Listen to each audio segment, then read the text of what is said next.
have your morning coffee with us today at the UNF Arena as the North Florida Ospreys women's basketball squad plays in their third elementary school day game of the year on this Monday morning. It'll be a battle of two teams looking to climb up the standings and creep ahead in the A-Sun as the visiting Flames and the host Ospreys both tout identical records. Here at the UNF Arena, I'm alongside Nancy Miller. I'm Brock Borgeson, bringing you the action from Jacksonville, Florida. So both teams are both 11-8, 4-2. We're getting to the midway point in the A-Sun schedule right now. Very important for these teams to establish themselves. Yeah, and they're battling for sole possession of third place in the A-Sun standings, and both teams are coming off wins on Saturday. UNF over a really scrappy Lipscomb squad. They had an 18-point lead, only able to come away with an 8-point win, 68-60. And then Liberty had also a tough day at Stetson, and they came away with about an 11-point win. Big reason for that win was Ashton Baker. Ashton Baker is heady and steady, the floor general for the Flames, averages 10 points a game, 4.5 rebounds, and has an overwhelming positive assist-to-turnover ratio. She had 16 points in the game over Stetson. So we had a lot of options for the Ospreys, obviously, but reigning A-Sun Player of the Week, Jazz Bond, is our player to watch today. Jazz Bond is playing exceptionally well, had 12 points, 13 rebounds, and 5 blocks in her last outing over Lipscomb. And that was on top of an outstanding win over JU this past Monday. So it'll be interesting to see these teams play. But obviously, as we know, needless to say, it's a somber day for the world and obviously the basketball community after what had happened yesterday. Kobe's death yesterday was a monumental loss for the basketball community at large, but I'm struck more so by a life of a young teenage girl that didn't get a chance to take on, and then just more importantly for the families that have lost their loved ones and wake up to a different world. Just moments from tip-off here. We're going to have Green and Bond to tip things off. Obviously a fun environment here, elementary school day. This is always, it's a good day to have the headsets on because the noise, the decibel level in this arena gets to be pretty dang loud with 3,500 screaming elementary school students here today. I was thinking the exact same thing walking into the game this morning. So Liberty's going to start with the ball here. It's UNF's third elementary school game this season, so they're getting used to it. Yeah, usually they host the elementary school day earlier in the year or in November, but they had one game to start off the year in November and December. Taking it to the rim is Todd, rebound by Green, missed, and it's going to go to the Ospreys. A couple of opportunities there. Starting for the Ospreys, our memorial lineups. We got Tolbert, Jackson, Bond, Green, and Arameva. And there's Arameva. First shot is no good, and Baker comes down with the board. And the player to watch for the Flames. She's pushing in transition. Mistake-free basketball is what Ashton Baker plays. Knocks that one down. We saw on the rollout earlier, able to pull up from mid-range. What'll be interesting to see today, Brock, is how the Flames guard the penetrating guards of the Ospreys. Sasha Yermeva with that. Green in the passing lane. She's going to take it down the court and does not convert. Green already with 2 rebounds. Always been able to be pretty effective on the glass, even with her size. Kian Green is the 2018 Big South Player of the Year in the conference that the Flames were in before they joined the A-Sun. That's coming off of 2017 where she was Freshman of the Year and had to sit out the entire 19 season due to an ankle injury. She's a rare player that has more offensive rebounds than defensive rebounds. Here's Arameva again getting another opportunity. She's going to get her own miss. Misses again, and Jackson, the Ospreys with a couple of offensive boards here in the early going, see if they can convert. 3 of the A-Sun's top rebounders are playing in this game. Actually 4, but Bridget Rettstadt is out today with an injury. And there's Tolbert. You can hear the kids screaming in jubilation for that one. Tied up at 2. And going back to that, Rettstadt, be curious to see what happens with her. Obviously, we were talking about that before the game today. Came kind of with an odd injury. Really not sure what the situation is. Yeah, but in the first couple of minutes of the game versus Stetson, she came down gimpy. Then on the bench later in the game, you could see her knee was wrapped up from about mid-thigh to mid-calf. And hopefully for Bridget Rettstadt, who is very important to the success of her team, she comes back quickly. Lytle under duress, misses that one. In transition, stay with the Ospreys. Green is a 42% three-point shooter on the year. Can't get that one to go. A long rebound there for Clark. Clark getting just her second start this season. Averages only 2.7 points per game, but what you have to be aware of if you're an Osprey is that 50% of her shot attempts are from beyond the arc. Curious to see how she adjusts to that, being a freshman. Obviously, they have confidence in her and filling that gap. It's a big gap for Rettstadt being gone today. And there's Clark, misses on her first attempt, and Tolbert will bring it in. Long shot, long rebound. Tolbert able to snag that. Both teams are looking for their third consecutive win. Ospreys in the last week, 2 wins on the road, and road wins are hard to come by in the A-Sun. There's Tolbert. Pull-up jumper. One of the first things that struck me with her is just her ability to shoot off the dribble. She is so creative off the bounce, and her patented pull-up mid-range is probably her best shot, although she can really stretch the defenders too. But it's that mid-range ability to create off the bounce that is her go-to. Always does a great job of going straight up with the ball. That was a triple team by the Ospreys on Kian Green. That shows you how much they respect her ability as a back-to-the-basket post. And there's Jackson, potent rebounder for the Ospreys, down to Arameva, and she converts. And I really think when you asked yesterday who were key players, I think the Urameva Green matchup is going to be telling, because Urameva is playing better and better down the stretch, and it's back-to-basket versus back-to-basket post player. Another great game. Arameva really came through against Jacksonville last week, and I'm sure she's riding high off that 12 rebound performance, confidence-wise. Lots of high ball screens on the wing. Ospreys very active in their man-to-man defense. Down to 2, Clark pulls up, no good. Jackson another board. Fast-paced start to this game. No stoppages yet. No stoppages. Already 5 minutes in right, here. And we're approaching the media timeout at the under 5. Bond, good. The Ospreys on a little run. Starting out 9-2, pretty hot. Jazz Bond from downtown UC. She was our player to watch for UNF. She can stretch the defense, trail and transition, shoot the 3. She can also score with her back to the basket, and she's in the top 20 in the nation in blocks on the year. Look at how quickly Kian Green gets off the floor. This is going to go to the Ospreys. And we're going to go to our first media timeout. Great start for UNF. Getting off to a 7-point lead in their early going. Obviously very important for the Ospreys to establish themselves early. Both teams looking to get some momentum here in the midpoint of the A-Sun schedule. We'll be back in a few from the UNF Arena. Ospreys leading the Flames 9-2.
We are Sunbelt.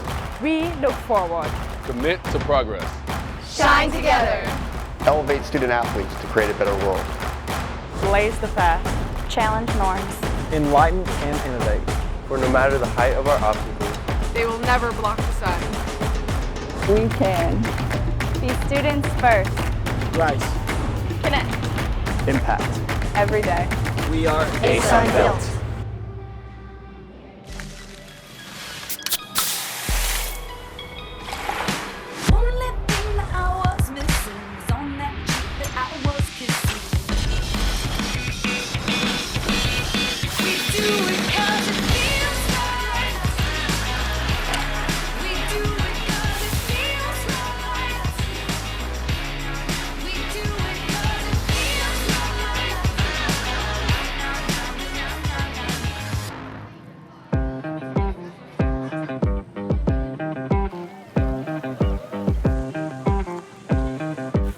Some beers have a lot of ingredients, a lot of different ingredients. Our beer is brewed with 4 essential ingredients: barley, rice, water, and hops. Here's to the beer you can always count on, brewed to be America's favorite light lager. Back here at the UNF Arena, the Ospreys with the early 9-2 lead, looking in on Liberty head coach Kerry Green. Green in his 21st season with the Flames, just a legend. He's a legend, and he's had, in those 21 years, 17 NCAA appearances and is top 20 in winningest active head coaches. The man's won a lot of games, and he's approaching 500 wins, probably within the next 2 years. Three players into the WNBA. Looks like that's going to be a offensive foul on the board there. And Katie Matera is back on the bench as an assistant Right. coach. You know, you look over, and Katie Matera's got some height. She towers over most people. She's about 6'7", I think. Probably gets there on the floor with the girls and, you know, shows them makes how it it's tough for 'em. done. Yeah. It's always nice to have as a coach. Our first couple of subs to the game, and going to the glass is Todd. Asa Todd with that nice take off the bounce. Averages 7.5 points, 2.5 rebounds for the Flames. A freshman, 5'9" guard from Clayton, North Carolina. Team's trying to get off to a hot start here. Jackson goes to the glass, and that'll go. Oh, that was a really nice split of the double and off the bounce. And that's where I think the Ospreys can have a lot of success today with their penetrating guards. They're so creative and crafty. Adrian Jackson, Janisha Green, Tiffany Tolbert. Nothing there for Clark, and Bond with the board. Jackson's really come along. I mean, I'm sure you've seen her progress so much in her 4 years here. Adrian Jackson continually impresses me because she doesn't care how many she scores. She's going to get in every column. And wow! I was going to say, there's got to be a call one way or the other with that collision, and Urameva comes away with the I don't know. Shovel toss into the hoop. I was going to say less than graceful. Right. Gets little the job bunny, done. but got it done. Very excited for that one and looking to extend the lead to 10. Redamore checks in for the Ospreys. I think everybody, even the officials, were caught off guard by that one. They weren't sure who to give it to. They I think. And super sub Vic Patrick kind of emerged into a little bit of a sixth man for the Ospreys this season. She's really playing her way back into basketball shape after having to spend a year in residency. She transferred from the University of South Carolina, has a national championship ring to her credit. Played her first 2 years under Dawn Staley. Looks like things are working for Urameva today. Got that one off the back rim to go in, 3-point play. A little body English or Yeah. Russian English. Russian English, yeah. Well put. Ospreys are really getting after the Flames defensively. Spotting up from beyond the arc is Lytle. Another board for Green. Kien Green, that is, and Baker really not seeing a lot of opportunities in the early going, and that one stripped from Bond. Lytle with some good hands. Oh! And Patrick gets in on it. Patrick says, Jazz Bond, I've learned a few lessons from you and my shot blocking ability. Let's go. I think we all have. She was putting on a show at JU. 5 blocks last Monday. Skip pass across, and then I'll stay down here. Checking into the basketball game will be Nena Lindstrom, junior guard from Helsinki, Finland. Couple international faces here on the court right now. Really comes into the game to stretch the defense. Most of her shots are from beyond the arc.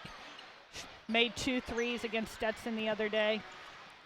It's always an important factor for Liberty if they're able to shoot from beyond the arc with the presence they have inside. Bond off balance, no good, but she'll go to the line. I think the interesting thing you're seeing about Liberty, and over the course of 4 or 5 games that I've watched of them play recently, they wax and wanes with their scoring output. But the scary thing about them is they can score 4 in a quarter, and then they can come out and score 30. They're really spurty offensively, and they came away with a relatively lucky overtime win against Lipscomb last week, in which Lipscomb had a 14-point lead on them at halftime. They only scored 14 points in the first half against Lipscomb. And we definitely saw them go on a run last year in the ASUN semifinals. That was a big reason why they were able to pull ahead in that game. Jackson will check in for Bond, who converts on both. Yeah, the last time these teams saw each other was in the semifinal in Lynchburg. They were tied at halftime, but Liberty really took over in the third and fourth quarter, ended up going on a 9-0 run in the beginning of the fourth to put that game away and advance to the ASUN finals where they faced FGCU. It's one of the funny things about both the men's and women's teams in this rivalry so far. Both teams taking care of business at home. It's kind of a mirror image of each other. Baker from beyond the arc, no good. Jackson's there. Another aggressive board for her. She's got 4. Ospreys really look to push in transition. That's a good shot for Janisha Green. Off the mark, there's Jackson. And back to Adrian Jackson. We didn't get to finish our story, but at 5'9", she's one of the best rebounders in the league, post or guard. And that's been a big boon for Coach Derek Gibbs in his 5th season, is that he has recruited guards that really buy into the rebounding end of the floor and give themselves second chance opportunities. And she just always uses her body so does. well. She knows how to get in position. One game in particular really sticks out last year, the home game against Lipscomb. Almost had a 20-20 performance. 2020, a walk in the park. Seems like it for her. I mean, she's so casual about it. It's funny watching her get disappointed if she doesn't get double-digit rebounds. Like, what were you doing? Right. More from the corner. That hit nothing. Let's move the camera around and go to Todd. Getting about to the 1-minute mark here. UNF really controlling the floor here, 16-4.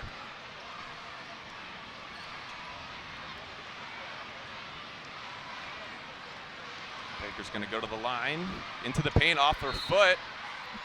And there's a turnover. She just seems like she hasn't been able to get into a flow yet. And obviously doesn't have an option in Retstat so far. Obviously looking for different options today. And her backup point guard is a young, talented Kennedy Williams, freshman guard from Douglasville, Georgia. Played her high school ball at Greater Atlanta Christian, and talented, but we haven't seen her yet today. Ospreys having a lot of success off the bounce. Good job by Maya McMillan challenging that shot from Jazz Bond. And there's Baker kind of forcing the issue, saying, I need to get into this game. Nobody stopped the ball in transition for the Ospreys, and Ashton Baker off the bounce. Once she gets in the lane, you can't get her stopped. Smart foul from Moore. Figured might as well get in the way. She's going to have a free basket there, and Baker's going to go to the line. Baker, a junior, like we said before, scored 16 points in Liberty's first ever win at Stetson. And she's just made her 22nd free throw in a row and is creeping up. I think the record is 26, so I'd hate to broadcast her jinx her, and I'm not, so she's at 23. You're good. The jinx didn't prevail there. I can't feel guilty yet. Green down low, and it's going to stay here. 31.5 ticks on the clock. Going to set it up underneath the basket.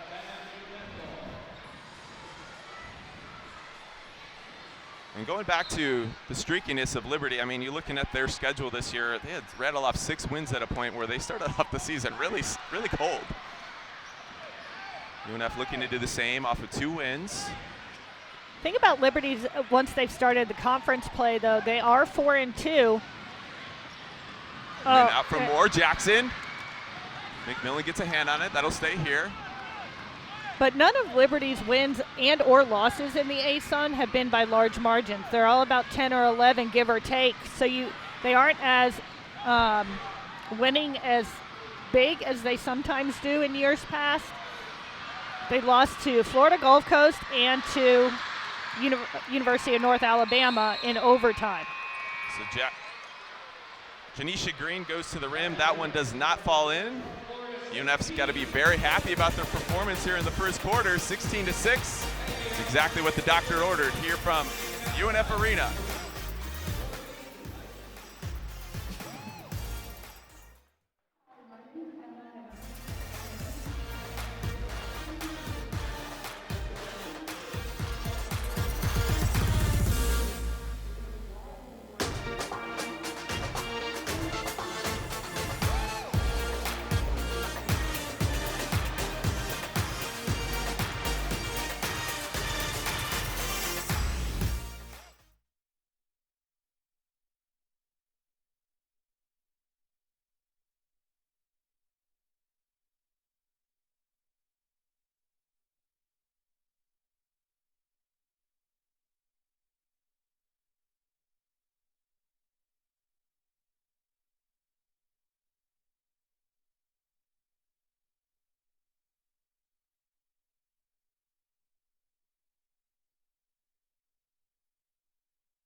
are at UNF Arena. It's elementary school day. Got a pretty full house here at the UNF Arena. Good job by the Osprey marketing squad getting these students in here. Always fun to have a field trip. This is a blast. Every day, every year I enjoy this elementary school day, and I got to give out shout out specifically to Sheffield Elementary and Lone Star, who were here early and giving us high fives, and maybe we got some future Osprey ballers in the building. You think? Absolutely. And if we can hold them to 6 points here each quarter, I'm going to say, of They'll course wanna I'm come going to be back. an Osprey. Yeah. Well, Coach Kerry Green and his staff are going to want to put that first quarter in the books because they shot 15% for the quarter, 2 for 13.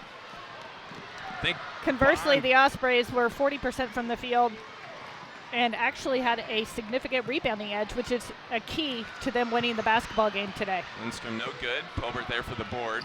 6 points for Liberty in the first quarter. That's the second lowest total for an opponent this season. Surprisingly, UNF's season high, or season best performance is another turnover.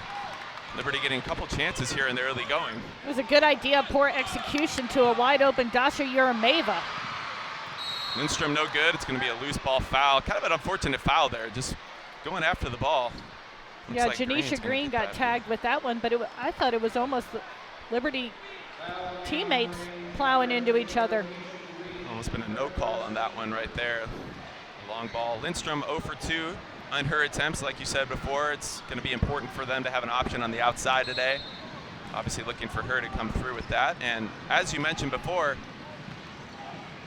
well, the Flames have to get touches for Kean Green, who is their leading scorer and rebounder. And so far, she's 0 for 1 on the day, has 2 rebounds. Ashton Baker has 4 of the 6 Liberty Flame points. So Kennedy Williams, like you mentioned, is in the game now for the Flames. Another turnover there, 5-second violation. I like that dynamic of putting Kennedy Williams in the basketball game, bring a more dynamic off-the-bounce player to the lineup for Liberty. Green and Bond really physical. Bond trying to get some space from beyond the arc, rims out. Jackson's there again, she's got 7. A lot of long rebounds, a couple threes. Redamore last quarter, rimmed out. Tolbert, rather, goes to the hoop. And she's going to be the benefactor of a foul there. Asia Todd with the undercut. Tiffany Tolbert going to the line for 2. Tolbert getting creative, going with the George Gervin Finkel roll. Didn't fall. You're throwing yourself back there. I'm going way back. You're going way back. That was before you were born. That might be the By 20 most years. iconic finger roll that I could think of off the top of my head, so I went with it. So we're looking to give the Ospreys their first points of the quarter. Makes the first one. Tolbert coming into the game with a 10.1 points per game scoring average. She's playing in 28 minutes per game. Kind of hasn't been able to get the rhythm she probably has wanted. Kind of some lingering injuries here and there, but yeah, some little like nagging nickel dime stuff. But she's playing well as of late. She's one of 4 players for the Ospreys that average double figures. And that's the thing that's really emerged this year, and especially with Green being able to produce offensively, really has given them a lot of options. Yeah, Janisha Green has really come into her own this year, and I think in the first couple of years of Derek Gibbs' tenure, they struggled to really find offensive rhythm and enough scoring to compete. And when you have 4 double-digit scores, that's a nice problem to have. Absolutely, and with her being a distributor too and pocketing 22 against JU, I mean, that just gives you great options. Baker, a little pickpocket there. And misses the bunny. Ashton Baker is playing so hard. She looks like she might have gotten poked in the eye. She's already getting a little bit of a welt there, it looks like, emerging on her eye. Long for the 3. Jazz Bond's going to get called for that over the back. Neither team finding the bottom of the net so far in this first 2 minutes of the second quarter.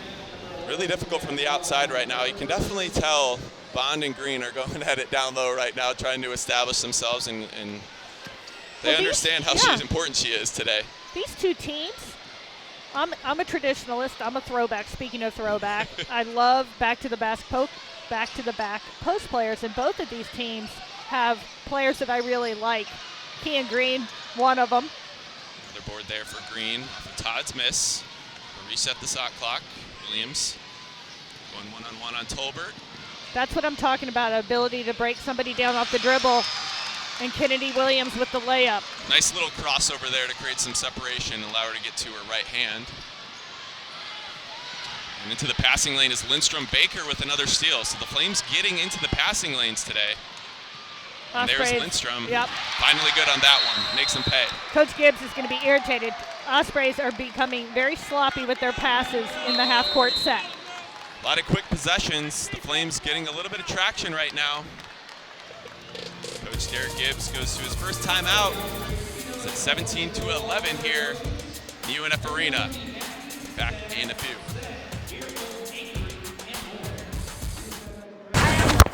We are ASUN built. We look forward. Commit to progress. Shine together. Elevate student athletes to create a better world. Blaze the fast. Challenge norms. Enlighten and innovate. For no matter the height of our obstacles, They will never block the sun. We can. Be students first. Rise. Connect. Impact. Every day. We are ASUN built. Barkeep, Bud Lights for everyone. Actually, I prefer an ice mead. Barkeep, Bud Lights for everyone and a mead. Is it autumnal? Bud Lights for everyone and one autumnal mead. Is it malty and full-bodied? Because I like malt. Cancel that mead. Bud Light, for the many, not the few. How did you hear about Wakeoffs? I researched it online. Wakeoffs is one of the highest rated AC companies in town. They have a coupon on their website. I saved $50. I guess lunch is on you. Yeah, no. Wakeoffs Air Conditioning, leading the way in home comfort.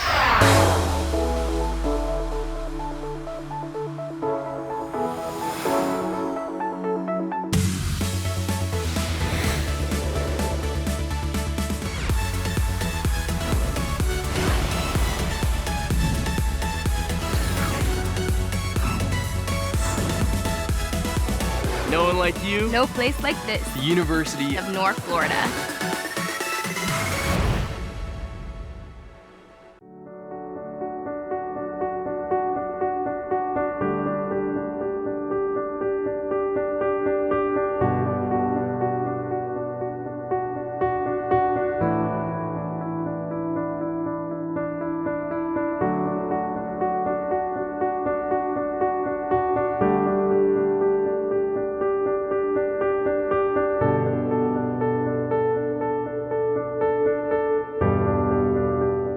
In Florida, air conditioning repair is a necessity, but that doesn't mean you should just call any company. Wakeoff technicians have respect for you and your home. Smart, clean, professional. Wakeoff's Air Conditioning, leading the way in home comfort. A big crowd there on the baseline. A different type of student section today. The under 21 student Right. section. For an 11 a.m. broadcast. How much fun would it be to go on a field trip to a basketball game? That would have been my dream. No kidding. As part of the field trip experience, it's not all fun and games. It's an educational field trip where they focus on math skills, where they get grade-specific math workbooks that are specific to basketball stats and those types of things to work on when they get back to school. I got excited for the zoo or for a play, but a basketball game? Even better, missed from Arameva. Todd's going to bring it up the court. Pulls up in transition, misses it, and Arameva and Lindstrom going at it. The jump ball is going to go in the favor of the Ospreys. So on the court for the Ospreys coming out of the timeout, we have Green, Jackson, Arameva, Bond, and Tolbert. On the floor for the Flames, Williams, Baker, Lindstrom, Green, Todd. Both teams struggling right now. Circled a couple stats. Combined 2 for 13 from beyond the arc. And the Ospreys really handling things on the boards, leading 18-10 in the rebound battle. And that was one of the number one keys for the Ospreys, that they would have to compete with a dominating, rebounding offense and defense for the Flames, and so far they're doing that this morning. The whole of having Redstad on the bench might be coming through there. Miss from Green. Really not able to get into a rhythm. Another long rebound. Yeah, and these are good shots that the Ospreys are getting. Actually, both teams are getting good open looks at the three and not able to knock it down. They're probably still sleeping. This is usually when they have brunch at the calf. Yeah, it's always a different day complexion where you're like, I don't understand this. My routine's off. Yeah. What's going on here? I got to do things earlier. Yeah, these teams probably, wake-up call was probably 6:30. Eating about 7:30 with their pregame. I don't even know if either one had shoot-around due to the early start to the game. Probably some pregame film. Just some visualization and go. And then get on the court by 10. There's Lindstrom again, step back three. No iron at all on that one. Jackson with the board. She's got a chance to be in double figures here by the half. 17-11, 6 minutes to go in the second frame. That spacing there for the Ospreys was poor. That's good ball movement. Bond with a good look. You got to figure that was a baseline penetration to long opposite around the top of the key. That was very good ball movement by the Ospreys. Key for Tolbert being shifty in the corner. Able to get that swung around the arc. Shifty, I like it. A little behind the back dribble in the corner. It's always a little bit risky, but it paid off there. Oh, Adrian Jackson got her fingertips on that, as did Tiffany Tolbert. There's a scrum. Ball's bouncing around everywhere now at that end of the court today. Flames do a good job of getting back in defensive Bod wants the heat transition. check. Jackson. Wow. That was an athletic play to go up there. Still got undercut. Draws the foul. It's going to go against Lindstrom. We get a court white down there as we have a couple Flames heading to the scores table. We got Lytle and Clark checking back in. Clark again making her second start of her young career in the place of Bridget Redstad effectively. Over to inbound, 20 on the reset. That's Moore short catch and by shoot. Retta Moore. And it's Lytle with the board. A lot of long rebounds here.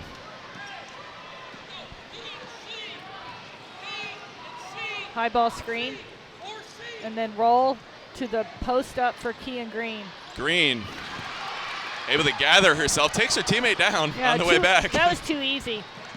But that's what they need to do more to get Kian Green isolated inside off that pick and roll action. You could see she didn't need much space. Another one rattles out for the Ospreys. Bond with the board.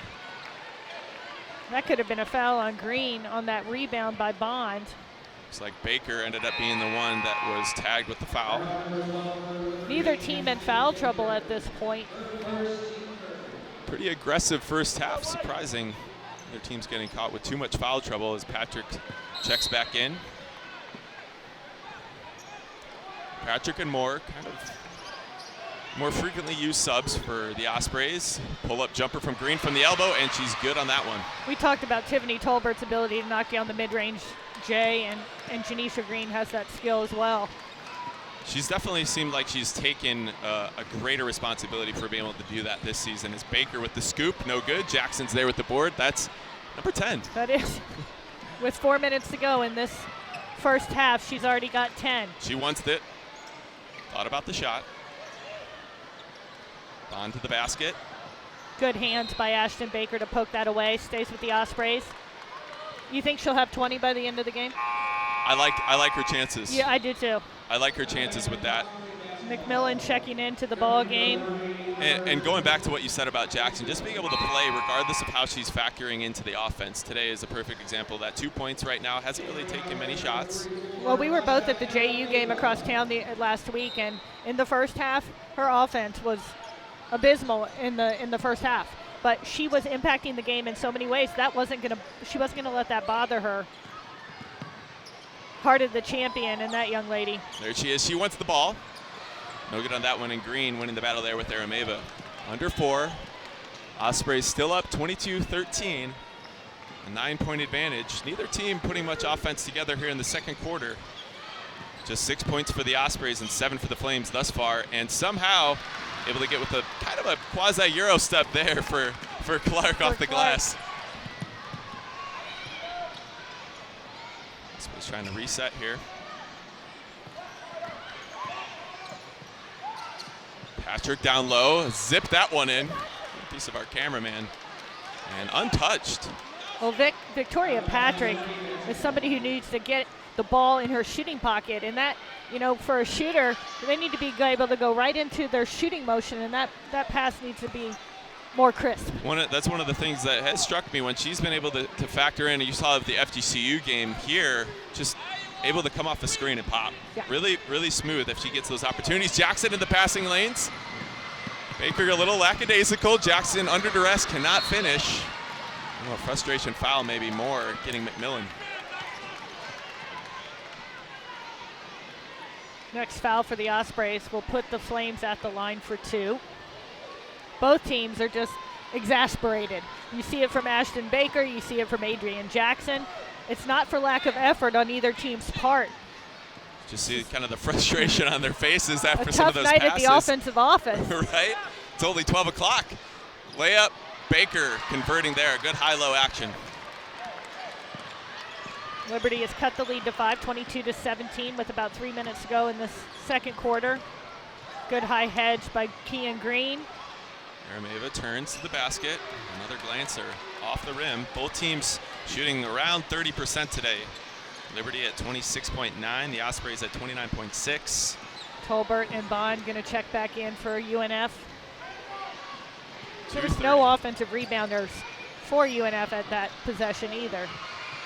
Except for Jackson swooping in there. I thought that was Morris for a second. Jackson with 11 rebounds now. UNF with 7 offensive rebounds. And she's getting it on the action now. 25-17 after that triple. 5 points, 11 boards, 1 assist for Jackson, filling up the stat sheet right now. Talked about Green earlier. She has 2 points and 6 boards. Ospreys are 4 guards in a post right now with Dasha Yermeva inside guarding, with the big job of guarding Kean Green. And that's putting Adrian Jackson on the defensive assignment of McMillan, who's got her by about 5 inches. Their loose ball, that's going to carry them out of bounds. It's going to be an offensive team rebound there. Bond and Tolbert checking in as Patrick and Moore go to the bench. Baker's got an interesting pull-up jump shot. Kind of gets her guide hand off the ball there and just a little bit of a runner. She's a little bit of, it's a floating pull-up. Mm-hmm. Seems like that's what's comfortable for her. She gets a little bit more rotation on the shot. Baker down to McMillan, out to Green. And makes the 17-footer there to get the Flames within 6. UNF leading almost the entirety of the first half. Let's see who's pegged with the foul there. Dasha Yermeva going to the line. I thought that might be a tie-up. Mm-hmm. We might get a jump ball call, but Lindstrom again. Another foul as Lytle checks in for Green. It's going to put Arameva on the line. Just 1 for 1 from the charity stripe today. UNF leading for 15 minutes. The Flames with a lead for just 42 ticks as that one rolls off the rim. Another area where the Ospreys are improved tremendously this year is at the free throw line. They're just able to get to the line too, very effectively. It's just one of the things they've been able to do this season. Green has really asserted herself in that way, being able to take contact, get to the hoop. Switching on the ball-to-ball screen. Lindstrom pulls it through, rims out. Green with the long rebound. We got 1 minute to go here in the first half. Elementary school day here at the UNF Arena. Ospreys leading 26-19. Coach Green not happy with the officiating. Thought the Ospreys got away with a throwdown. I agree with him. Trying to get a few words here on the defensive end here. Bond said, I'm going to take it. Lays it in. This high pick and roll action is getting some mismatches. Good grief. For the Liberty Flames, if they could just isolate inside. McMillan on Janisha Green. You got 6'3" to 5'7". Right, you're looking at that matchup down there. Misses the bunny. Ospreys are going to play for this last possession of the first half. Jackson heaving, but she's got 12 boards. 10 seconds on the game clock. It's a good pop opportunity for Bond. Bond, Arameva. From the wing, Jackson, no good. But nevertheless, UNF with a very good first half. Have to be pleased with the score right now, and obviously if they clean things up, we could expand even more. Don't go away. Don't go away. I'm not going anywhere, and neither are 3,500 students. Let's hope not. Let's have them bring the noise here in the second half. UNF leading 28-19 as we get to the intermission here at the UNF Arena.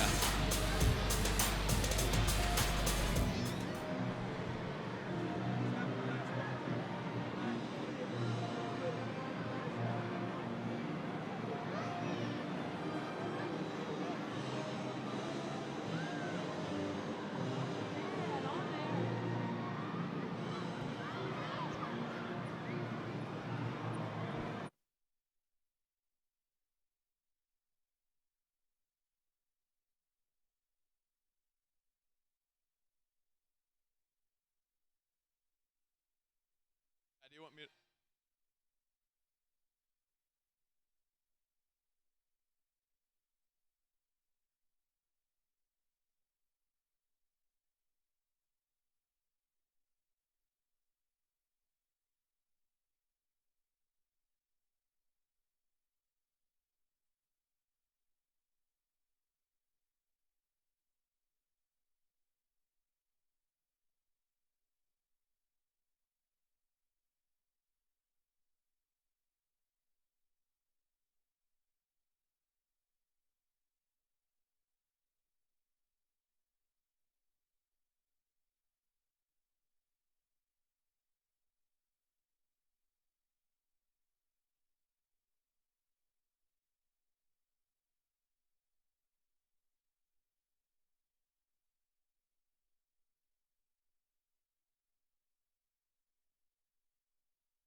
Welcome back. It's elementary school day. We have a Technicolor crowd here at the UNF Arena.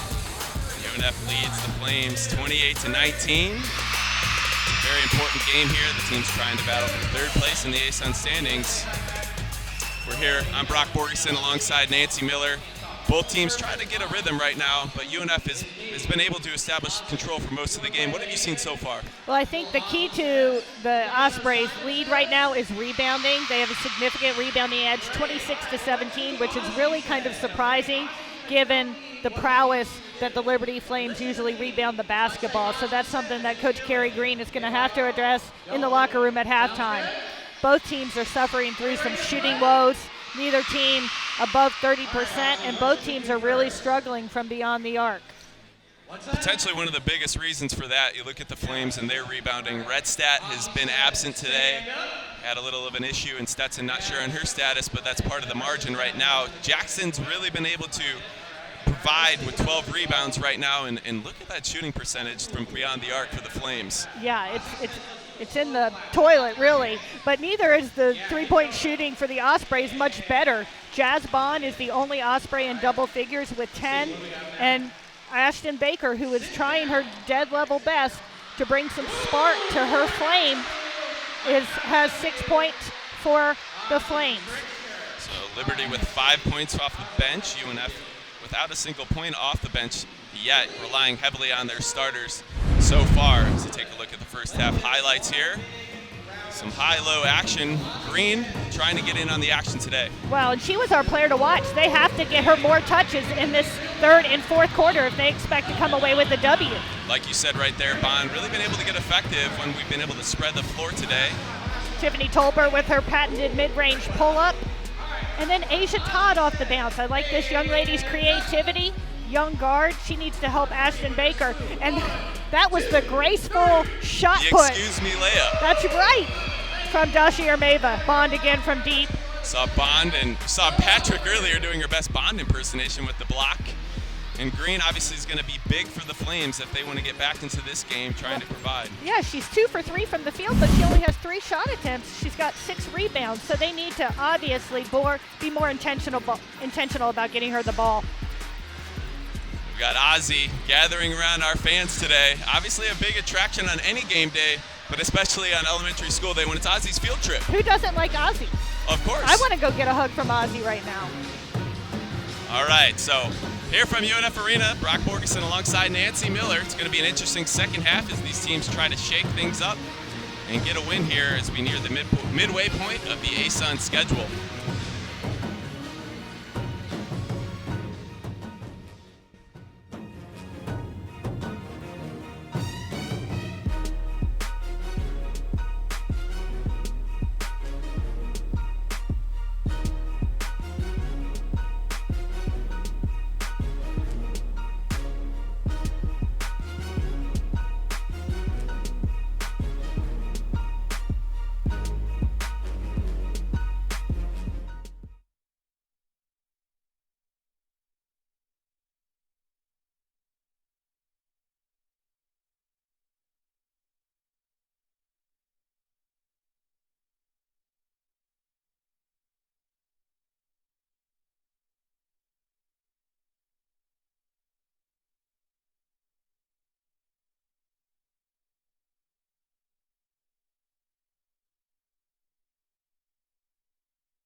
There's Ozzy cheering on our student section that spans the entire arena today.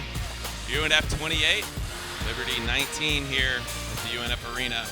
Our elementary school day, getting our week started off here on this Monday morning. That's right, with a timeless classic. Always a fun time. Last year it was early on in the season like it normally is with Trinity Baptist that came into town, and like we said before, had experience playing these early morning games this year at Miami and against Alabama and A&M on the road. I like the Ospreys playing the elementary school day game in the conference though, because it means more. Now we're looking at the standings. We talked about this game is for sole possession of third place right now.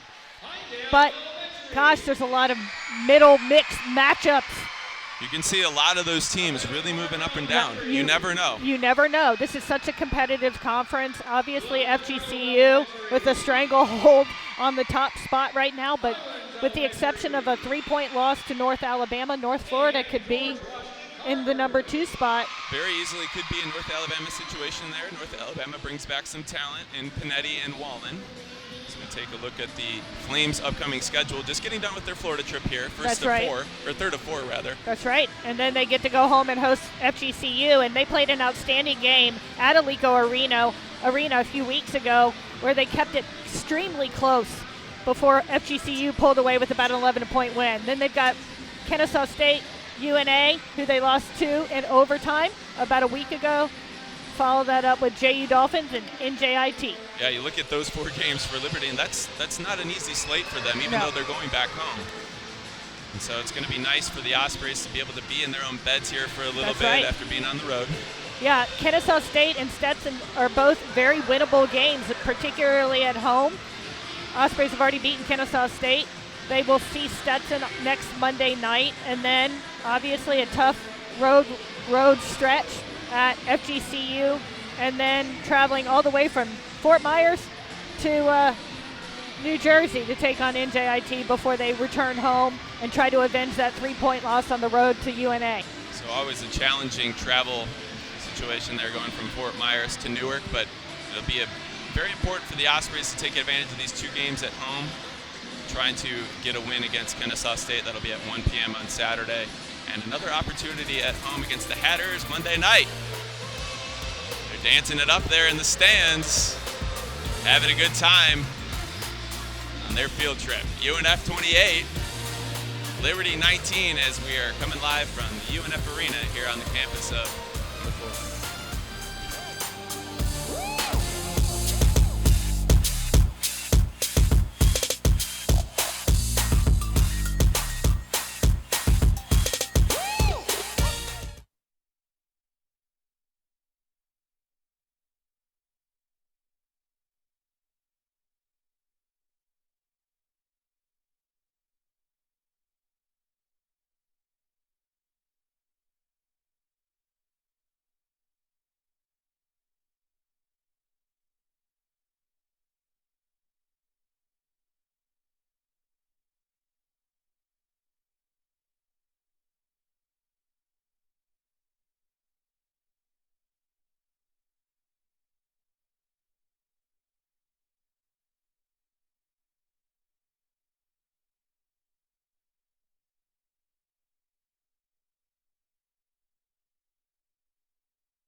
Looking at some full seats here at the UNF Arena.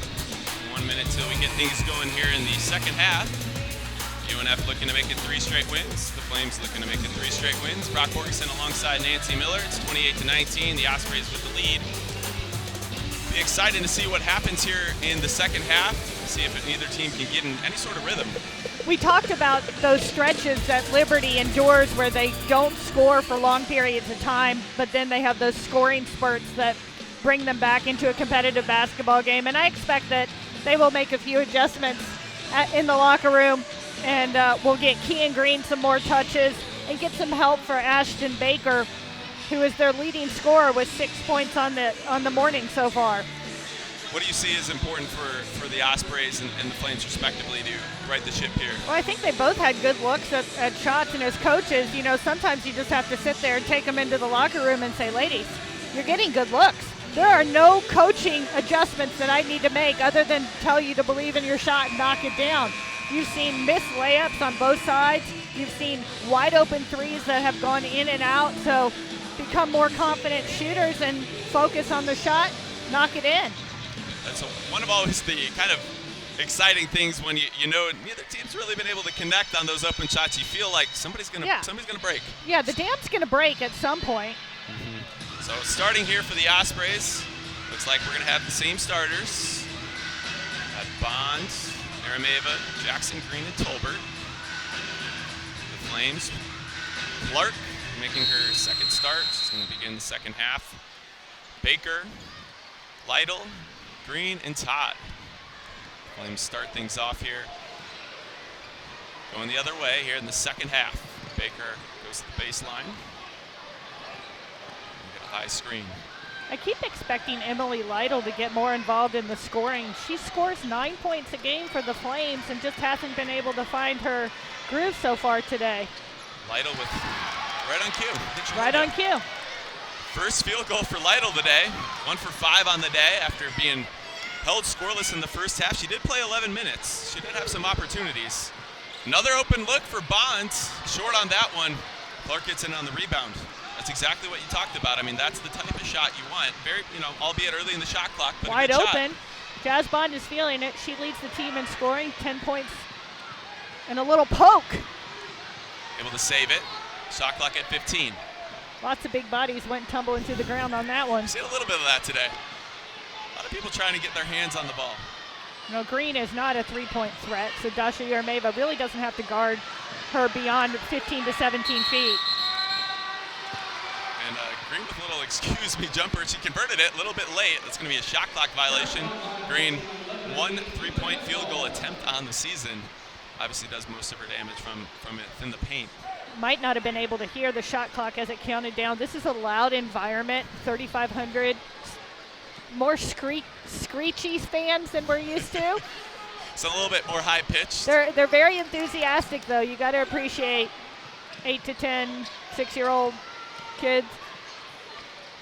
Arameva back to the basket. Green goes down, a little bit of a flop, and able to get the rebound while being laying on her floor. back. She tried to get the flop, but Ashton Baker goes coast to coast, cuts this lead to 4. Baker very confident in taking the ball baseline to baseline. We've seen her do that in other games this season. Bond down to Arameva, good look. Arameva with the easy put in. That was a nice high-low look. Very quick passing there. Green to Bond to Arameva.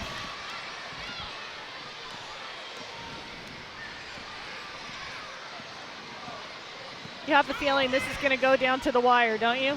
Nice turnaround jumper. She couldn't get it to go. Both teams still trying to feel each other out. Little jump hook there. That's not good. Green comes down with the rebound. She's got 6 on the day. Boy, if Janisha Green had seen Tiffany Tolbert long opposite, Ashton Baker dug down on a Jazz Bond. Pretty step back. That's going to be a long board for Baker. Got to watch her on the transition. Cross-court pass. Lytle. That's off. Rims out, and Jackson rather streaks in for the board. Her 13th, so she heard us bet that she would get 20. Oh, she's chasing it. She is chasing it. Little post-up action for Janisha Green. Green trying to draw the foul, did not get it. Loose ball goes into the hands of Baker. They need to stop her in transition. Pull-up jumper long. Another opportunity. Lytle no good. No contact either. No, Dasha Yermeva played very good, solid, just challenged that straight up. Both teams look a little gassed coming out of halftime. Not a lot of stoppages in place so far in this third quarter. Always curious if a 11 a.m. start will do. It's a push from behind. Emily Lytle going through the back of Dasha Yermeva, and we're going to see Emma Broerman for the first time today. Bringing Emma in at this point, what do you think's going through Coach Gibbs' mind? I think it's giving Dasha Yermeva, who has been battling for 25 minutes, on a really tough matchup in Kean Green, give her a little breather. So Lytle also with some size, she's going to get subbed in for by McMillan. And Emma Broerman's big, strong physical post, and once she establishes position inside, she's hard to move on that block. Definitely a big body. Tolbert getting some space. Just kind of got left alone. Yeah, nobody sealed off that baseline drive. Nobody rotated over and helped for the Flames, and she just had that nice, easy reverse layup. Going back to Broerman, what have you seen from her this year? What do you think her potential is? I think she started she's going to get called for running over Ashton Baker there. The more minutes that Emma Broerman has played, the better she has gotten, more comfortable in the system. Broerman, an Ohio native. Work by the Ospreys coaching staff trying to make an effort to get in the Midwest. We see FGCU do that quite a bit with their players. A few ASUN teams. With freshmen, the age-old saying is that guards, the adjustment is the speed of the game as they transition from high school to college. With post, it's the physical play in the post, and that's what you're seeing. But Emma brings that nice physicality already. Good option to go with off the bench, and very quick. Green puts that one in. Green's able to score when she gets the ball and gets it up quickly. It's been the nature of things so far.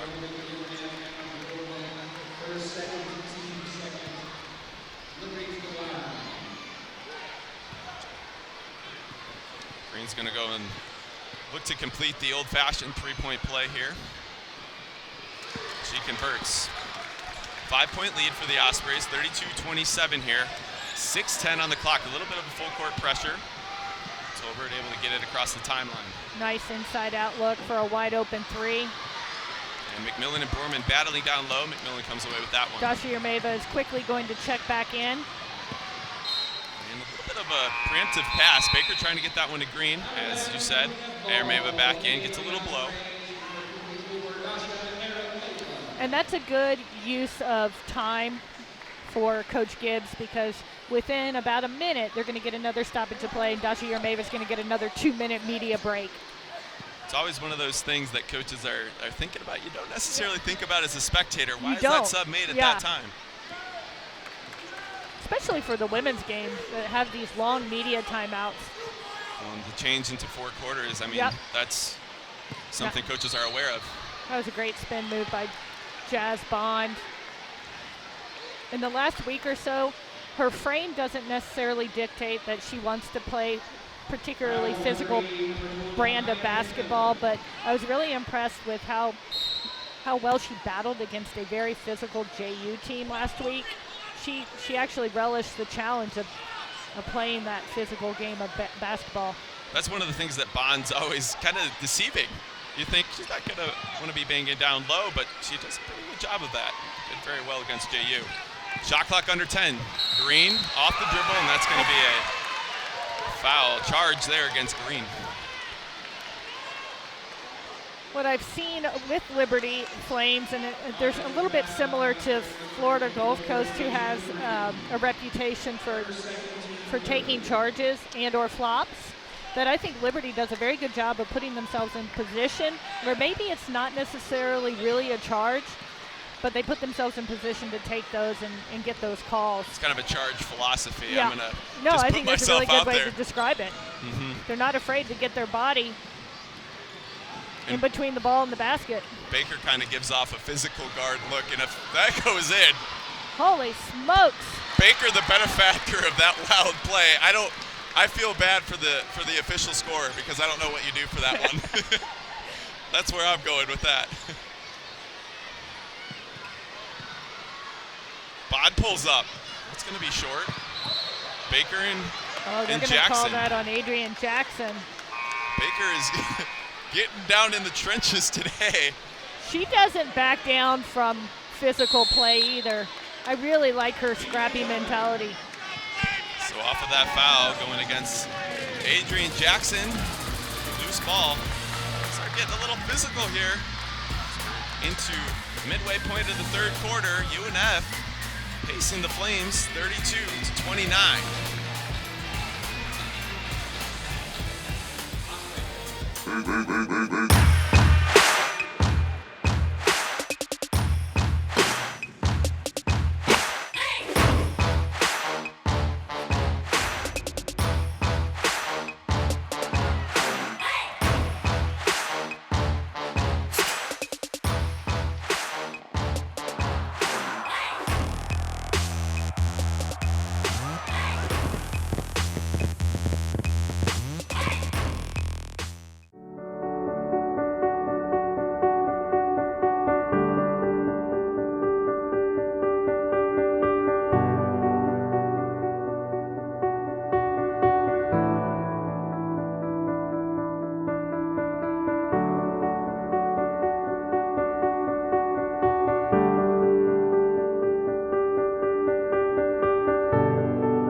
We are Sunbelt.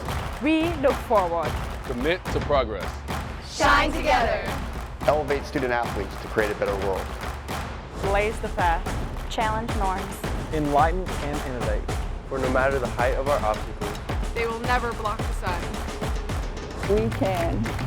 Be students first. Rise. Connect. Impact. Every day. We are A Sunbelt.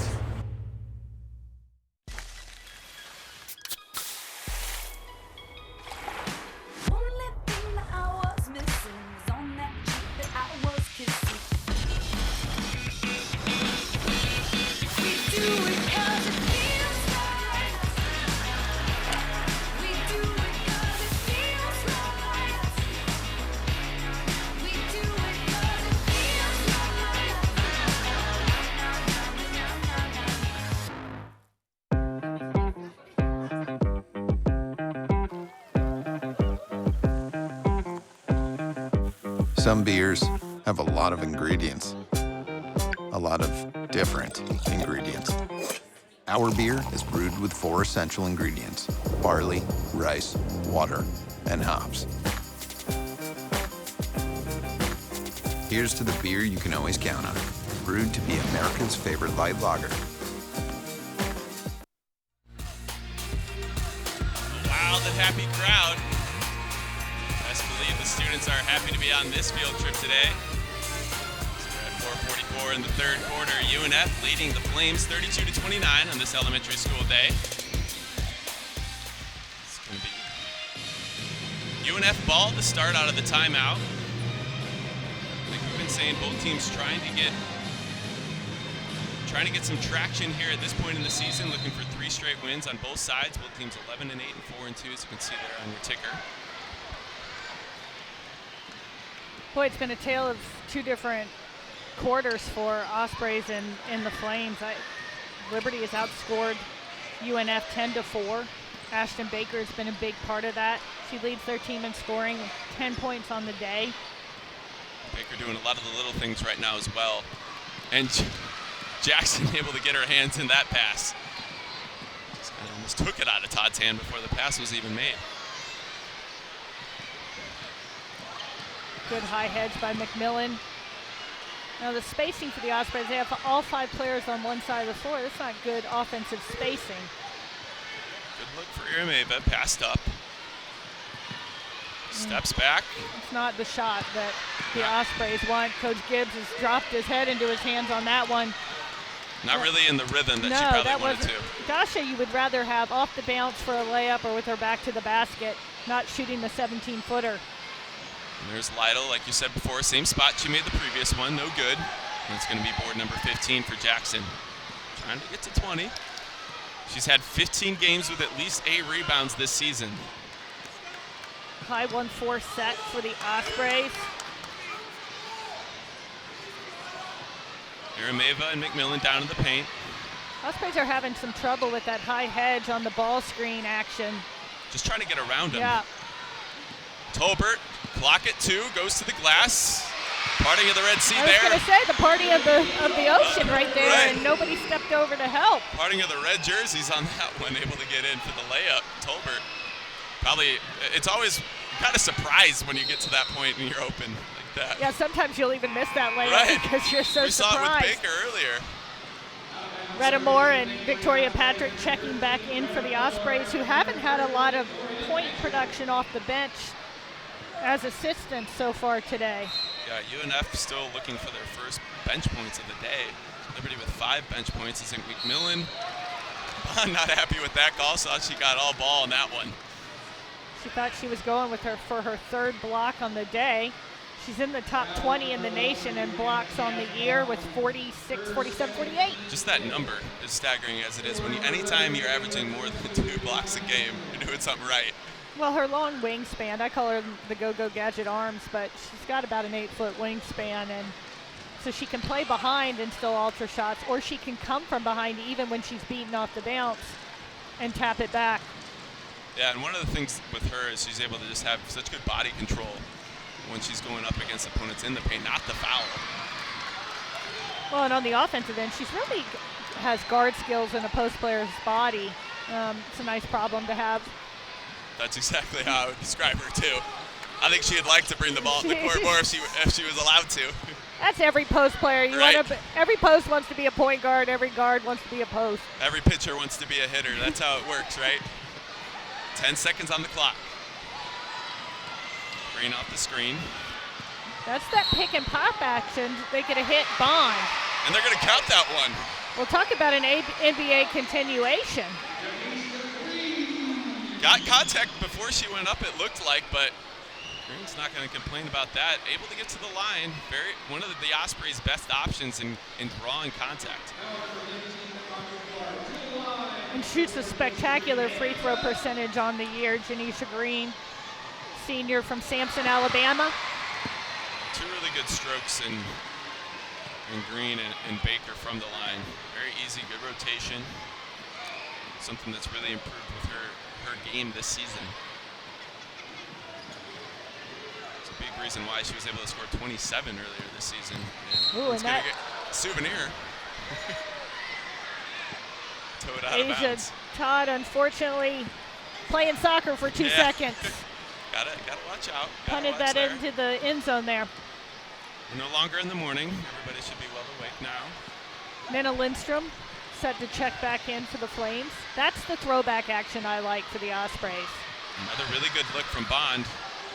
Todd and Green racing for that rebound. Todd able to come away with it. Lytle. Good shot from her. As the Flames get within 4. Patrick, the skip pass in the corner.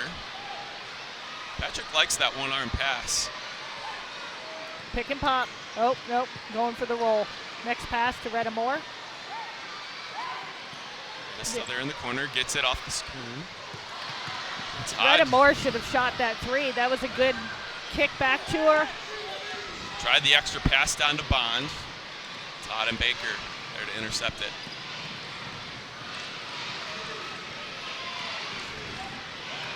UNF with a 4-point lead, approaching 1 minute to play in this 3rd quarter.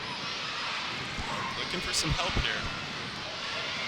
Shot clock under 7. McMillan. Bond with the block, the putback, no good. Good defense there by the Ospreys. See how they score that one. Potential to be their 3rd block of the game. Green with the pop. I don't necessarily like that shot from Janisha Green. Early in the shot clock, nobody else had touched the basketball. I'd like the Ospreys to work it around a little bit deeper into that shot clock, work some time off the clock. Definitely an important possession there. Ospreys will get the ball back to end this 3rd quarter. Clark trying to skip it to McMillan, and that's going to be... What's going to be an offensive foul? Janisha Green stepped over to take that charge, rotated over from help side. Charge on Clark. A couple Flames are going to check in. We're going to have Lindstrom and Green coming back in with 23 left, 23.8 left in the third. Kennedy Williams also checking back in. Now the Ospreys will play. Look for them to take a shot with between 7 and 8 seconds left in this third quarter, so as not to give the Liberty Flames time to get a shot off. The Flames had a chance of getting within one possession for the first time, probably since very early in the first quarter. Coach Gibbs and Green conferring. Let this clock run down. Patrick down to Arameva. And would have been a good look. It would have been a great, once again, great idea, poor execution. They had Dasha Yarameva for a wide open layup if they had given her a good enough pass. Now the Flames have the opportunity to get this shot off. Williams from about 35, and that's off the mark. Be in for a very interesting fourth quarter. Both teams know the importance of this game. At the end of 3, we've got UNF 37, Liberty 33. Excited to see what happens here in the fourth frame.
In on the UNF huddle, head coach Derek Gibbs coming off of one of his biggest wins as a coach here at UNF last Monday at Jacksonville.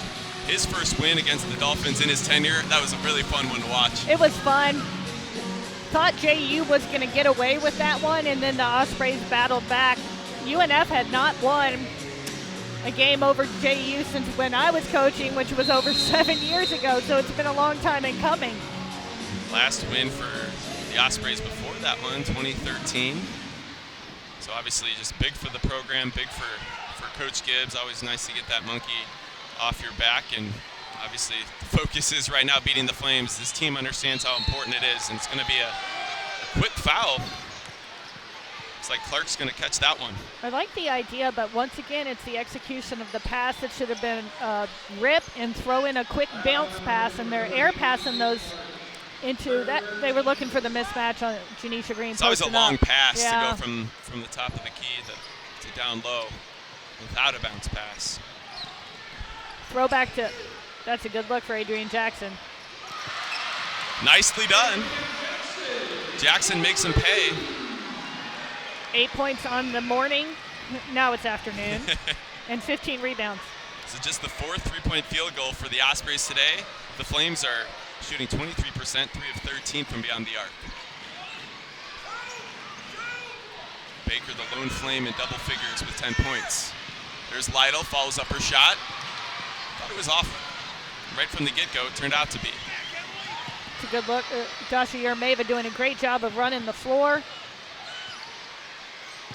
That's a travel. A little bit excited there. Going for the stat leaders for the Ospreys. Both Bond and Baker are tied with 10 points apiece. Jackson with 15 boards. Baker and Green with 6 boards apiece. And Jackson gets her hand in the passing lanes. She's going to challenge Kian Green. Little clever spin move. Now got a double-double. Got a little The possession before muscle the pose steal, after I liked from the Liberty Flames. Ospreys were doing double down on Kian Green, and she had a nice kick out of the double. Flames really hoping that one fell down. 9-point lead all of a sudden it's widened to, which feels bigger than it really is with how tight things have been. Skip past to Tolbert in the corner. Once again, though, it's not, the passes aren't in the shooting pocket of the player, and it's, oh, Carrie Green might need a timeout at this point. It's going to get away from him. 12 points. Biggest lead for the Ospreys since their lead in the first quarter. Back-to-back threes. And you called it. Green will talk things over. You saw right there the Ospreys cashing in on a couple opportunities from beyond the arc. Jackson on one wing and then Green on another. It's 45-33. 8:09 left in the game. UNF trying to widen its lead even more as we're here late in the fourth quarter from the UNF Arena.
Rowdy crowd there. Here at the UNF Arena, 8:09. 45-33 Ospreys coming off a bit of a short spurt here to get themselves ahead. Coach Green going to a timeout as you predicted. Yeah, back-to-back 3-point shots by the Ospreys, a turnover and a missed shot from the Flames, and you got that 6-point spread all of a sudden. The Flames trying to get back into things, knowing these possessions are very important, trying to stem the tide.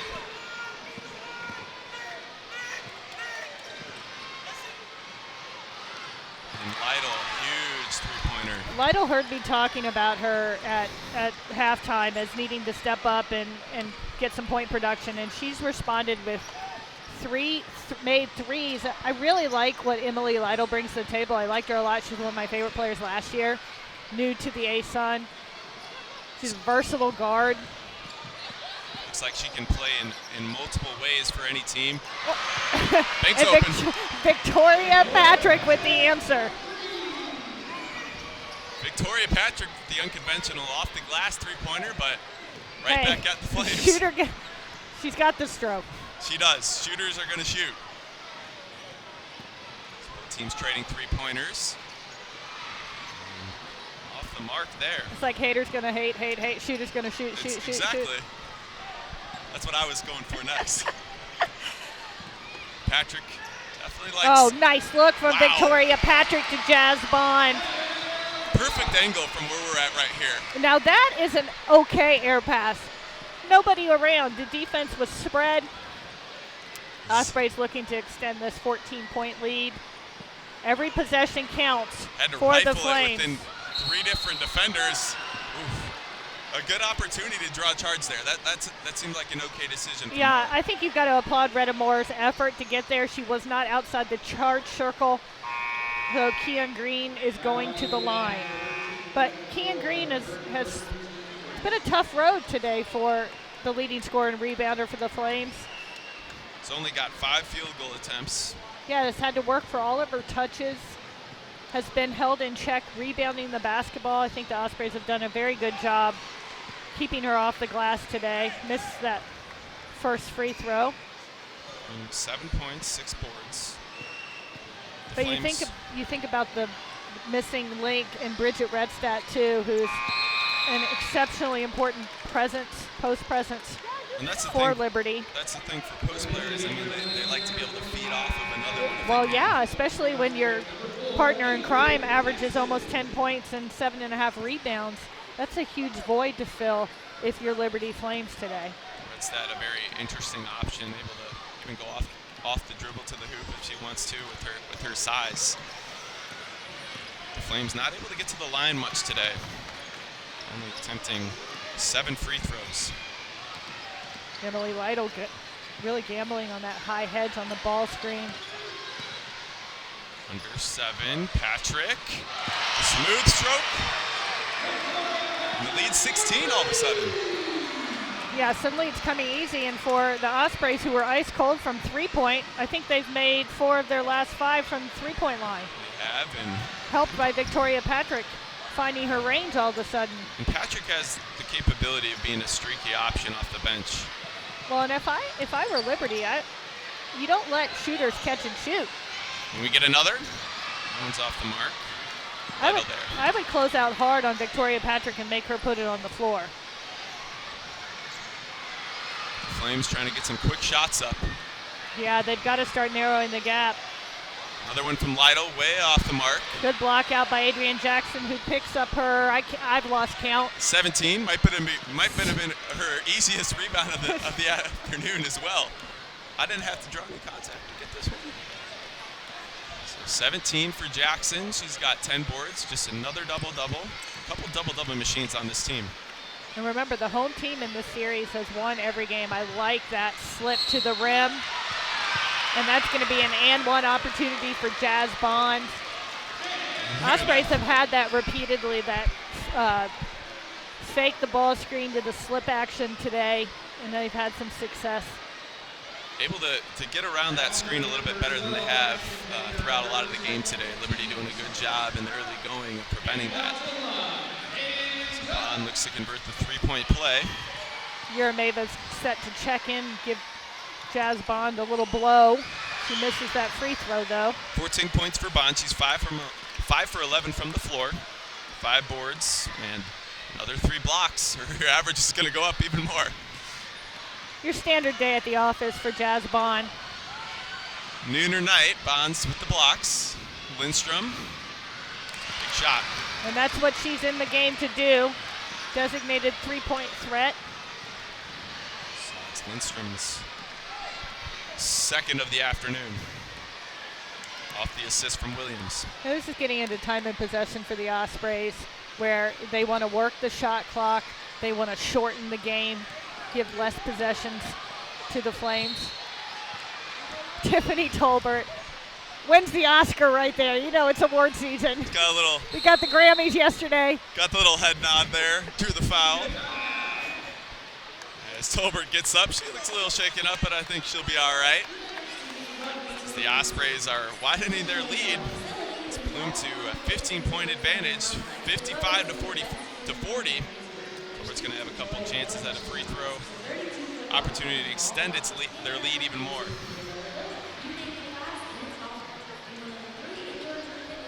Ozzie takes a joy walk around the floor. Ozzie's earned his birdseed today. He has. He's given out a lot of hugs. Signed a lot of autographs, Signed I'm sure. a lot of autographs. Made a lot of new friends. Danced a lot of the playlists that our marketing and promotions people put together. Mm-hmm. Yeah, he's got to be just as worn out as some of the players, you'd imagine, at this point. But, you know, they're here for Ozzie. They want to see Ozzie, too.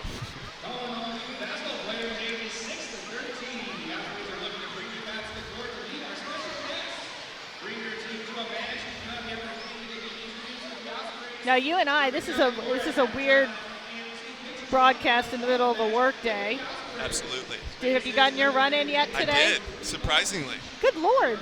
I did get one in. I have not gotten my run in today. You and I are runners. We are. 2 weeks from yesterday, we've got a big event here in Jacksonville.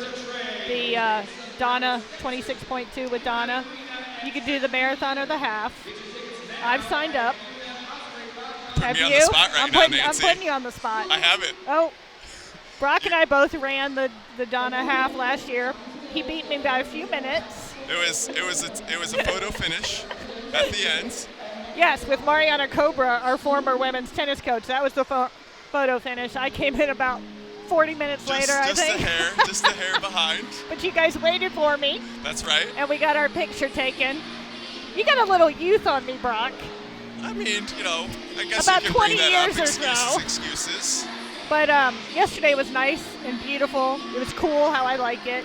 So I got a brand new pair of running shoes, and I broke them in yesterday. Did a little 6-mile action. That's good for a new pair. And an 8:40 pace. Very good. Yeah. Very good. So are you a music or no music person when you run? I'm a music person. I'm the same way. Yeah. Yesterday, I can't listen to myself breathe. It gets a little scary sometimes. It's a little raggedy. I'm like, wow, I didn't know I sounded like that. But I was coming home from work yesterday, and I was thinking, I want to go for a run, and I realized my AirPods weren't charged. So I'm new on the AirPods Me too. world right now, and I love them. But I get caught wearing them a lot, and I realize I'm ready to go for a run, and they're not charged. And so, I didn't have this I just problem. put mine away. I put them in a little case. Now, my problem is I forget where I put the case. That's smart. So, That's always my fear, too. yeah. But I'm also new to the Apple Watch thing. I got that for Christmas, so. See, I'm a little slow on the uptake with some things, so I haven't gotten there yet. Yeah, I got to the AirPods first. I'm liking the Apple Watch and not have to take my phone with me. Yes. Yeah. I might have to make that move. Tiffany Tolbert in and out. Tolbert today, chipping in, 9 points, 2 boards, 2 assists, and a pretty clean game. And an Oscar. And a well-earned Oscar. That's just right. a few minutes ago. Gonna get a breather. Victoria Patrick, who has had some good minutes recently, 2 back-to-back threes for the Ospreys. That's helped really extend their lead to the comfortable 16-point margin with about 4 minutes to go. Speaking about running, I mean, Green playing almost every minute the last few games for the Ospreys, really doing a big service to their offense. She's going to do the marathon in 2 weeks. I think she'll be equipped to.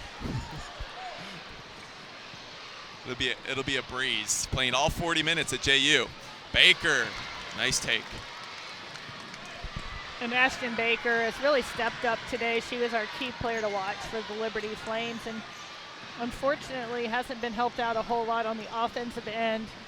Emily Lytle down the stretch in the second half, but it just hasn't been enough. They're going to call Adrian Jackson with the offensive foul.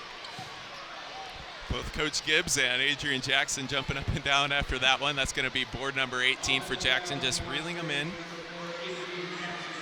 Really comfortable at taking contact. She's a big, strong guard. So athletic. She's got quick trigger on her ups. Able to come into the lane from, the outside, hunting down rebounds. Loose ball. A jump ball, and that'll stay on this side of the court. Flames couldn't take advantage. They got a huge mismatch with Janisha Green matched up on Maya McMillan. They weren't able to get her a clean pass inside. McMillan with some size. She's at only 1 point today, taking only 3 shots. Green, another option down low, is only taking 5 field goals as she checks in.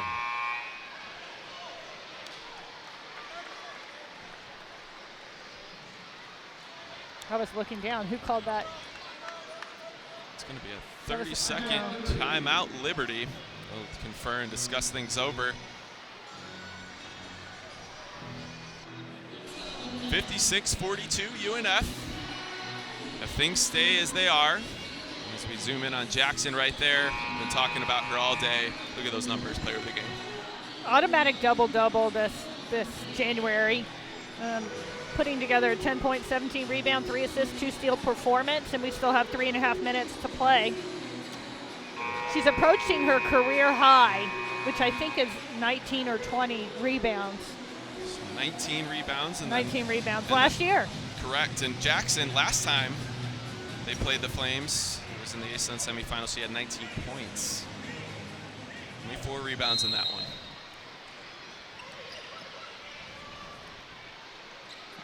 Baker with the quick trigger. It's going to be short. Green gets it. Really athletic play. Somehow able to get a shot up in time. Draws the foul. She got the offensive rebound on the weak side and shot it before she ever even landed. She doesn't like to waste time when she gets the ball. She goes straight up. And that's kind of what you teach post players. Notched her 7th rebound. Could get to double digits for points. Makes the first. So Cayenne Green averaging 14.1 points per game this season. Just under 8 rebounds a contest. And has really turned it on in A-Sun play. It ticked up her averages to about 18 and 10 in A-Sun play. A pair of subs here for the Ospreys. Tolbert and Arameva back in. And going back to that with Green, coming off an injury like that, obviously there's always that wind level, getting your stamina up, but just the comfortability. Just knocking the rust off after having to sit a year. And even, it's not like you're sitting a year in residency because you transferred and you're getting to practice every day. You've got the injury, you're trying to rehab and come back. And so there's obviously some rust, but she's an extremely talented player. Freshman of the year and then Big South Player of the Year in consecutive 17 and 18. And we have another Player of the Year in Baker back in the Big South when she was a freshman. So a couple of freshmen. 6 seconds on the shot clock. Bond. Good. Nothing but net. Wow. Nice use of the shot clock as it was winding down. Ospreys got it down to about 5 seconds on the shot clock. Janisha Green with the assist. Have a perfect possession there, trying to whittle the clock down while score. Lytle, good ball fake. Goes off the glass, no good. That's number 19 for Jackson. She looked up, she thought she committed a foul for a second. They got Lytle, I think, on the reach. Liberty is going to continue to pick up full court man with 2.5 minutes to play in this 15-point deficit. What's the key at this point in the game, trying to break that press and, really get it handle to the Janisha pressure? Green and clear them out? Well, actually, Ospreys have the luxury of having Adrian Jackson, Janisha Green, or Tiffany Tolbert able to get the ball. They've got 3 handlers on the floor, so any of those guards can get it, clear everybody out. All of them able to handle the physicality of a full court press. That's 19 rebounds for Jackson after that last one. Ospreys spreading the floor, 5 seconds on the shot clock. See if they have the same magic as they had in that last possession. Oh. And that's a killer. You get it all the way. You play such good defense, and then Kennedy Williams bails out Janisha Green with 1 second to go. For the Ospreys, that's just what the doctor ordered. Got the shot clock down to its final seconds again. They're playing smart down the stretch. Time in possession to shorten the game. Green's going to go to the line. Green's played in 35 minutes today. First one's off the mark. Green with 8 points and surprising, she's got 10 rebounds as well. Yeah, she's had a quiet 10, hasn't she? We've been so awestruck by Adrian Jackson flying all over the place. Able to get a lot of long rebounds today. Zipped into the corner. There's Lindstrom again. She says, I can rebound too. Another one. Take That's that, 11. Nancy and Brock. We had forgotten about her today. That's fair. Green with 4 assists to lead the Ospreys. Yeah, and to Janisha Green's credit, she's playing out of position. She's really a scoring guard, and this year she's been pressed into the point guard role, and she's done a very good job. Whoa. Hard tumble for Green as she came crashing into the official. And that's an interesting call there. I'd like to see that on a replay. I don't know if you don't always see I think we got an on-the-ball foul that far from the basket being called against the offense. It was an unusual angle, and so. We're going to resume play. The Flames trying to get something going here. With Nancy still contemplating that. It's a little bit of a quick collision there as Williams converts on the triple. It's going to be her second field goal of the day. Just clear him out. She's got 5. That time it's going to be a block. It's going to go against Baker. Janisha Green going to the line for 2. It's Baker's 3rd foul on the day. Our impact player before the game, Baker, 5 for 13. She's got 12 points and 7 boards on the day. 4 steals. And then Jazz Bond obviously was our player to watch too, and I think probably Adrian Jackson's commitment to the boards has really taken away the pressure for Jazz Bond, but Jazz Bond has quietly had a very productive morning. 50% from the field, 5 rebounds. It always makes you a little bit more comfortable as somebody that's relied upon in the paint, knowing that you have somebody there to rebound as well. Rebound for you. So Liberty takes a quick timeout, 60-47, assuming it's like things are going to stay as they are, but UNF now will be 12-8, 5-2 in the ASUN. Liberty still in the mix, 11-9 and 4-3. What's important for these teams at this point? Well, I think as you head into the second round of conference play, every win or loss gets a little bit more important. Now you're starting really to play for seeding in the conference tournament. The top 4 seeds get to host the first round at home. And for North Florida, they've never done that. That would be monumental if they could stay in this mix in the top 4, and I think they have a very good chance of doing so. Last year, just off the mark of hosting first round game, but got a big win on the road at UNA. UNA, and then advanced to face Liberty at home in what was a very competitive semifinal until the latter part of the third quarter, beginning of the fourth, where Liberty really put the screws to North Florida and went on a 9-0 run to end up winning by 15. Lytle was really big in that game last year for the Flames as Green knocks home the second half of the 2 free throws. 1 minute left to go, 61-47 UNF. Lytle, that's long.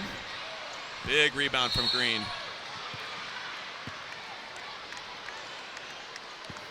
And the Ospreys are fortunate to have this 3-game homestand in which they're facing Liberty. I think they're going to, probably safe to assume they're going to come away with this win today. And then they face Kennesaw State and Stetson, which are both below them in the rankings at this point.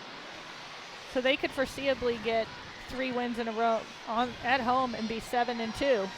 And with a chance to have a 5-game winning streak That's right. That point. And obviously it's right now we see UNA, you see Liberty, you see Stetson, and Kennesaw State. I mean, a lot of teams that could even compete for the 2nd through 4 spot. And so you're eyeing home court advantage there. As Green misses her 2nd attempt. It's going to stick with the Ospreys. 3 subs here for the Flames.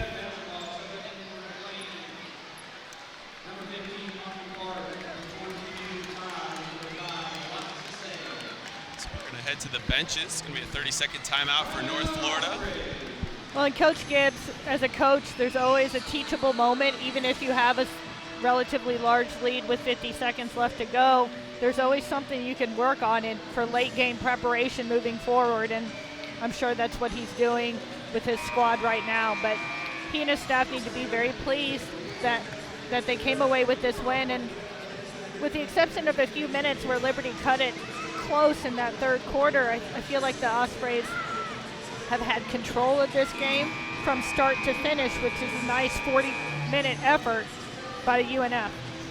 Yeah, outside of the first couple minutes of the game, UNF created that 16-6 lead at the end of the 1st quarter, and that's kind of where you felt that they had the energy. How are these Monday games when you're coming off a Saturday game? It's got to be a little bit particularly harder. tough when you play away and then you've got to come home. It's not a lot of prepare. You have to repair from the previous game and prepare for the next game. It's not a lot of preparation time. It's not ideal necessarily, but that's the way the conference is set up with travel partners. So you go with what you've scheduled, and you make the best of it. And everybody's in the same situation in conference, so nobody's really at an advantage one way or the other. Always probably able to scout a little bit more for those weekend games, the front end of those back-to-back. And I think from my perspective as a coach, you always worked on what you could work on for both opponents in the days up to it, and then the day before each you get specific with what you need to focus on for each opponent. But if both teams are really good rebounding teams, then obviously you do that as you prepare for both opponents. Just trying to be efficient with your time, especially being on the road. On the road. So Liberty's going to use another timeout, another chance for Green to talk to his players. It's a lot of Florida for them this year. It is a lot of Florida. Well, it's warmer down here than Lynchburg. You got to love that, always.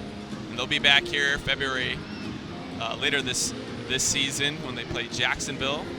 They've had a couple neutral site games already in Florida, and obviously every season you've got Stetson, FGCU, Jacksonville, and North Florida. A lot of those northern teams having to come down here. The ASUN has a large geographical footprint. We can say that much, can't we? Very large. Yeah. You get a lot of your frequent flyer miles. Absolutely. Or driver miles. And you would imagine Liberty did enjoy their regional location in the Big South. It probably made it, favorable at times, and they're still centrally located, but a lot to go north and south. Their addition to the ASUN conference, though, is really up the competitive level from top to bottom in every sport. Always up there in the top of the rankings. The UNF men played Liberty this past week and came away with a really good win to be leading the conference, and then unfortunately went on the road at Lipscomb and fell to Lipscomb. They will return this week, a busy week in Osprey Athletics on Thursday night. Stetson got Liberty at home on the men's side, so three-way tie. And Stetson, I don't think, was in the conversation in the mix really from a men's basketball perspective, and have surprised. So yeah, the Liberty men 0-2 on the Florida road trip. So those three teams on the men's side are 5-2. We've got coaches trading timeouts right now. 63-48. Do you try to talk X's and O's when you're in the huddles here? Or yeah, because go over set plays. Yeah, everything is teachable. Even if you don't want your kids to relax, they're still pressing. You got to get the ball across half court, and then they still need to get a shot off with the shot clock. So it's about execution, and they're going to be in this scenario, in this situation again. And maybe when they're in this situation again, it's a 1 or 2 point ball game at that point. So it'll be UNF and the Flames again later this season. the Ospreys go to Lynchburg later this year. Every home team in this series, this young series, has been having the upper hand. It's going to be a foul on Sasai.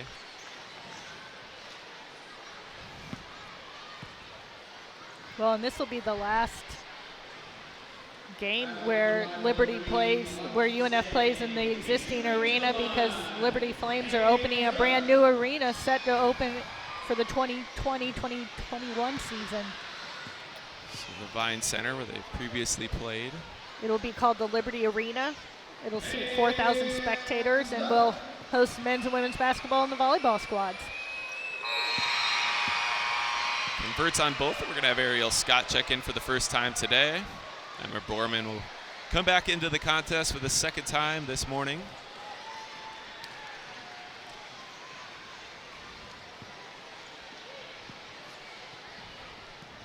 Down to the second to last possession.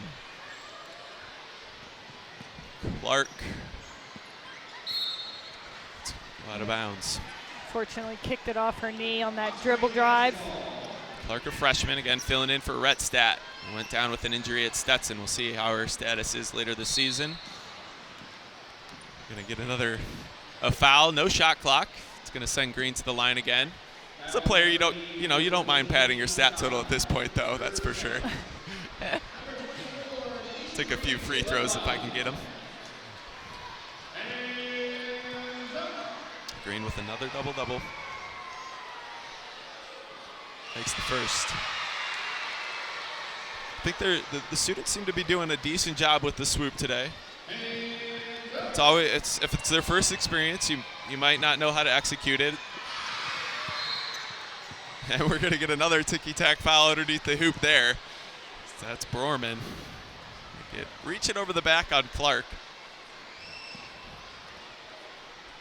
Clark doing a good job of getting position on that one. This is the game that's never ending at this point. I guess so, isn't it? right now. We're approaching 1 p.m. here. It's always an odd feeling. Game's over. What do you do? It's 1 o'clock. I know. It's lunchtime. Right? Okay, yeah, that would make sense. It's let the dog out. Go home for a second. Run home for a second, and then back to the real work. I didn't finish my first cup of coffee yet, so I got to get back to that. Mine's cold now. Yeah. I've got mine sitting right here, but I might need a refresher. I'm a reheat type of guy. Yeah, I'm okay with the reheating. It's not as never tastes as good. The flavor isn't as popping. I just have a hard time wasting my coffee, just the way it is. So 65-50 looks like it's going to be our final score here. Ospreys are going to improve to 12-8 overall, 5-2 in the ASUN. Liberty is going to drop to 11-9, 4-3 in the ASUN, but gets to return home to Lynchburg for the weekend. So what team has its winning streak come to a close? Liberty falling today. UNF with 3 straight wins. What was the big takeaway today? I just think a tough win over a really competitive opponent in Liberty, and it allows the Ospreys to build on the confidence heading into a homestand where another 2 possible wins are in their future. So a couple big games. UNF will have a couple days after being in Nashville and on the road to regroup and recover for Kennesaw State. That's at 1 p.m. Kennesaw State and UNF went back and forth back when they played each other earlier this season. After that, a Monday game February 3rd before another road trip against Stetson. Liberty now with their own chance, but a difficult schedule for them at home. Yeah, I think they're the ones that have the tougher road in the next week or so than the Ospreys do, but the Ospreys need to make sure that they take care of business. It's always difficult when you're going back to play FGCU, but if you look at their last game against FGCU, only a 7-point deficit. That's right. FGCU really struggled from beyond the arc against them. Uncharacteristic performance from FGCU, but I think it was due to Liberty's defense. As we take a look here, Tolbert going to the hoop. A lot of Ospreys got into the action today. And we had a lot of fans on hand. 3,500. Great attendance. Great attendance on Elementary School Day. UNF with its second win of the season on Elementary School Day. Ozzie got a lot of work in, a fun one this morning and afternoon. And Jazz Bond, but credit goes to Adrienne Jackson for leading her team, and you and I will see each other on the weekend.